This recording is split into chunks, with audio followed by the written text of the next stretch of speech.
Listen closely, because I am about to tell you something that goes against every single piece of advice your grandmother, your guidance counselor, and your bank teller ever gave you. You have been told your whole life that saving is responsible. You have been told that the path to wealth is to stuff your money into a bank account, lock it away, and wait for a rainy day. You have been told that a penny saved is a penny earned. That is a lie. In the economic environment we live in today, a penny saved is a penny destroyed. If you are hoarding cash, if you are obsessed with seeing a high balance in your savings account, you are not being safe. You are slowly bleeding to death financially. You are losing the game because you don't understand the rules of the board. Today, we are going to talk about the lazy money problem. We are going to break down why the traditional advice of saving is actually a trap designed to keep you poor, why your money needs to be terrified of you, and why the wealthy don't save money, they spend it. But they spend it differently than you do. They don't spend to consume, they spend to multiply. This is the shift from being a storage facility for the Federal Reserve to becoming an architect of your own freedom. We are going to turn your cash from a stagnant pond into a raging river. Let's start with the hard truth. Your money is unemployed. Imagine you run a business. You hire 100 employees. Every morning, they show up to work. But instead of working, they sit in the break room. They drink coffee. They scroll on their phones. They do absolutely nothing productive. At the end of the day, they go home. Would you keep paying them? No. You would fire them immediately. You would be furious. You would say, "I am paying you to produce value, and you are giving me nothing." Yet this is exactly what you are doing with every single dollar sitting in your savings account. You worked hard for that money. You traded your time, your life force to get it. And what do you do with it? You let it sit in a safe account where it does absolutely nothing. It is lazy, it is unemployed, and while it sits there, something terrible is happening to it. It is shrinking. We have talked about the Cantillon effect and the inflation tax. Right now, as you are listening to this, the government is printing money. When they print trillions, the value of the dollars in your pocket goes down. The cost of healthcare, education, and housing is rising at 7% or 8% a year. If your savings account is paying you 0.5% or even 4%, and the real cost of living is rising at 7%, you are mathematically losing money every single day. You are working hard, saving responsibly, and getting poorer. This is why saving is a losing strategy. It is a guaranteed loss. You are taking a melting ice cube, putting it in a freezer that is unplugged, and hoping it stays frozen. The wealthy view money differently. They view every single dollar as a soldier. When a dollar enters their hand, they don't ask, "How can I keep this safe?" They ask, "Who can I send this soldier to fight?" They ask, "How can I deploy this dollar to capture more dollars?" They understand that money must be employed. It must have a job. If a dollar isn't working for you, it is dying. So the solution isn't to save more. It is to start spending. But we need to redefine what spending means. Most people think spending means consumption. You buy a TV, you buy a car, you buy dinner. That money is gone. It was a soldier that you sent on a suicide mission. It never came back. When I say start spending, I mean start deploying. I mean trading your currency for assets that are alive. I mean turning cash into a multiplication engine. There are 3 ways to fix the lazy money problem. 3 ways to take your unemployed dollars and put them on the front lines.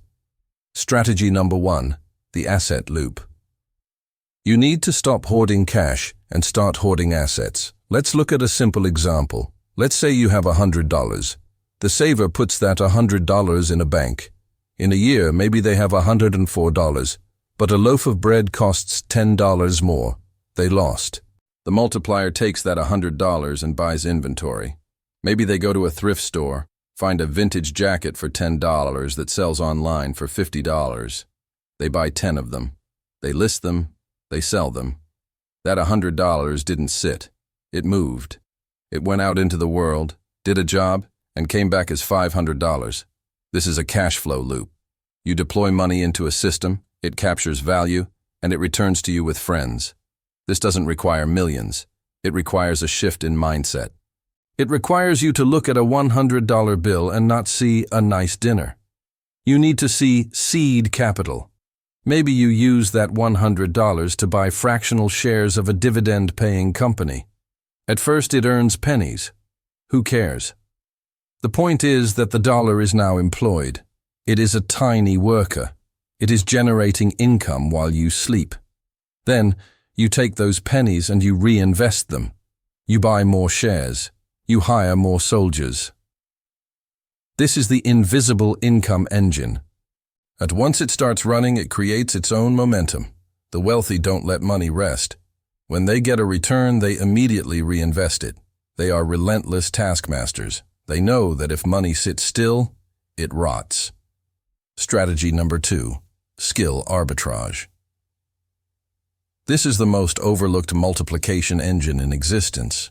People will agonize over spending $50 on a course or a book, but they will blow $50 on drinks on Friday night without blinking. This is the frugality trap at its worst. The saver tries to protect their $100.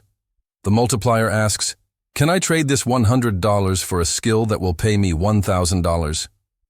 This is skill arbitrage. It is the process of buying transformation. If you spend $100 on a course that teaches you how to write copy, or how to edit video, or how to manage digital ads, you have destroyed the cash, yes. The $100 is gone, but you have acquired an asset, a skill, that you can sell over and over again. If that skill allows you to land one client paying $500 a month, that original $100 didn't just give you a return. It gave you a career. It gave you a new income stream. This is why Warren Buffett and Charlie Munger say the highest return investment is in yourself. It sounds like a cliche, but it is math. The lazy money mindset says, I can't afford to spend money on learning. The wealthy mindset says, I can't afford to be ignorant. You need to stop being cheap with your growth. You are penny wise and pound foolish. You are saving the seed instead of planting the tree.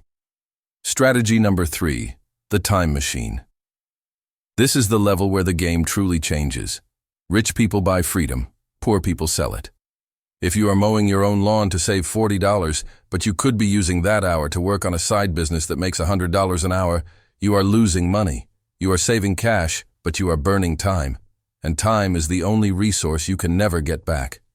The wealthy use money to buy time. They hire virtual assistants. They use delivery services. They outsource the 10-an-hour tasks so they can focus on the 1,000-an-hour tasks. This is the time machine. You spend money to buy back your life.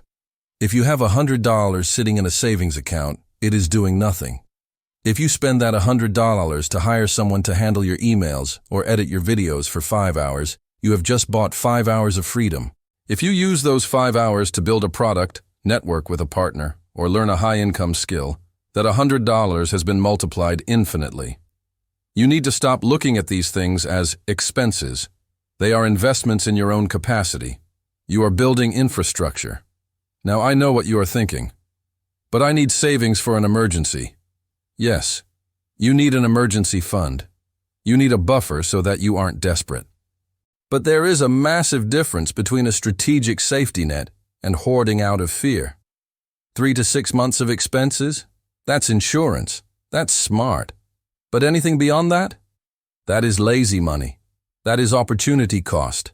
That is you saying, I am too scared to deploy this capital, so I will let the bank use it to get rich instead. Because let's look at what the bank does with your savings. This is the great irony. You put your money in the bank because you think it's a vault. You think your money is sitting in a little digital box with your name on it? It is not. The moment you deposit that money, it legally becomes the bank's property. And what do? Do they let it sit? No. They are smarter than you. They deploy it immediately. They lend it to your neighbor to buy a car at 7% interest. They lend it to a business at 10%. They invest it. They turn your lazy money into their soldier. They make massive returns on your capital, and they pay you 0.01% as a thank you. You are the supplier of their raw material. You are funding their wealth while your own purchasing power erodes. When you save excessively, you are essentially volunteering to be a battery for the banking system. You are providing the energy they use to power their machine. Stop being the battery. Start being the machine. This requires a psychological break. We are wired for loss aversion. The pain of spending money feels real. The pain of inflation is invisible. When you spend $100 on an investment, you see the balance go down. Your brain screams, "Danger, we have less money." But you have to train your brain to see the invisible. You have to understand that while the cash balance went down, your asset column went up. You traded a depreciating piece of paper for an appreciating asset. You need to become an allocator. An allocator doesn't hoard. An allocator directs flow. Imagine you are standing at the top of a mountain and there is a stream of water coming down. That is your income. Most people dig a hole, let the water fill it, and watch it stagnate. That is saving. The wealthy dig channels. They direct the water into a garden. Investments. They direct it into a mill. Business. They direct it into a reservoir. Emergency fund. They keep the water moving. Motion creates life. Stagnation creates death. So, here is your challenge. Look at your bank account. How much of that money is actually working? How much of it is sitting there, lazy, unemployed, collecting dust? If you have more than your emergency fund, you have a problem. You have a factory full of workers sleeping on the job. Wake them up. Take $100 this week. Do not save it. Do not spend it on consumer garbage that ends up in a landfill. Deploy it. Buy a fractional share of a company you believe in. Buy a book that teaches you a skill you don't have. Buy materials to flip an item. Buy 2 hours of someone else's time to free up your own. Force that money to multiply. Give it a mission. Tell it, do not come back until you have brought friends. This is how you break the salary trap. This is how you escape the frugal trap. You stop optimizing for how little you can spend, and you start optimizing for how much you can build. You are not a consumer. You are a creator. And creators need resources to build. Your money is your resource. Stop locking it away in the dark. Bring it into the light and put it to work. The system is counting on you to be scared. It is counting on you to hoard cash so they can inflate it away. Don't let them. Turn your cash into a multiplication engine. Stop saving. Start spending on your freedom. If this shifted your perspective, if you realized just how lazy your money has been, then you need to keep going. We are going to keep breaking down the lies they taught you about money, the psychology of wealth, and the systems the rich use to stay rich. Subscribe to the channel. Hit the notification bell. We are building an army of soldiers, and you need to be the general. Don't let a single dollar retire. I'll see you in the next one.